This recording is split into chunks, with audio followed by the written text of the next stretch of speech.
Thanks for watching Compositing for Advertising. It has been my pleasure to present this course to you. You have now seen how to create a professional beverage ad composite in Photoshop. I hope you enjoyed it. I hope you have learned the new skills and the techniques that inspires you to be more creative and make projects even better than this one. And if your image did not come out as good as the image I created, don't worry at all.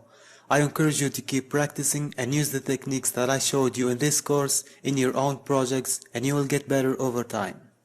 Because the main goal for this course is to give you knowledge. I want you to leave this course with new skills and knowledge that you didn't have before you enroll it. If you have any question regarding this course or you want to reach out to me, you can find me at these social media websites, or you can give feedback in the course discussion. And I also encourage you to give a good rating to this course if you liked it. Once again, I thank you for taking the time to watch this course, and good luck for your future compositing and retouching projects.